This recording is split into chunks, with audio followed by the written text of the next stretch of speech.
The protein synthesis inhibitors act in a unique way, and the way they inhibit protein synthesis is that they may bind to the 30S, 50S ribosomal subunits, and by doing so they prevent the formation of the protein chain.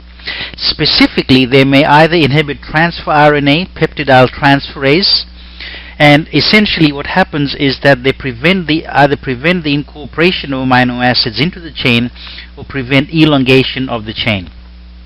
That is the more specific mechanism of action of the protein synthesis inhibitors. Furthermore, they may miscode or misread amino acids or place false amino acids, and this will basically prevent the formation of the protein synthesis. DNA synthesis inhibitors are the fluoroquinolones, metronidazole, and rampin. The first generation fluoroquinolones are not used. The second and third generation are very commonly used. But all the fluoroquinolones have a very wide coverage, and they have a very wide coverage of both gram-positive and gram-negative infections. When the fluoroquinolones, the first generation fluoroquinolones came out, they had a very limited way of inhibiting synthesis. They will inhibit Streptococcus pneumoniae, which is covered by the third generation. The third generation are also considered to be anti-pneumococcal, or the respiratory quinolones, above the waist, and ciprofloxacin is considered to be below the waist antimicrobials for use in STDs. The fluoroquinolones act by inhibiting the topoisomerase enzymes, either topoisomerase 2 or topoisomerase 4. These enzymes are responsible for uncoiling the supercoiled DNA or preventing the separation of daughter cells. And basically, this causes DNA strands to fall apart or causes scission of the DNA strands and prevents the reforming of the double helix. Typical resistance for the fluoroquinolones results either by target site modification or increase in P-glycoprotein that will pump it out of the cell. They can be used for respiratory tract infections, UTIs, STDs as well. They are mostly renally excreted. Moxifloxacin is mostly metabolized, and all the agents are available either IV or OO.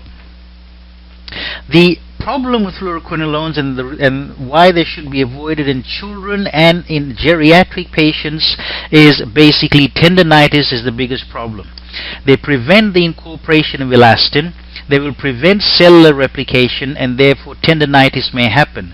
And your patients are told if there's any degree of inflammation, any pain in the tendons, you to stop taking fluoroquinolones absolutely immediately.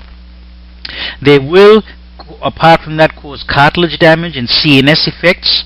They may have cardiac effects and prolong the QT interval well. The sulfonamide trimethoprim act in a different way. They are considered to be antifolate drugs, and they will inhibit the nucleic acid synthesis. Both the sulfonamide and trimethoprim are given together. There are two major steps that are involved in the formation of these substances. Sulfonamides inhibit the incorporation of para-aminobenzoic acid, and trimethoprim particularly inhibits dihydrofolic acid reductase, and basically this prevents the formation of tetrahydrofolic acid. Therefore, they are used together for a synergistic effect and to prevent infections from happening.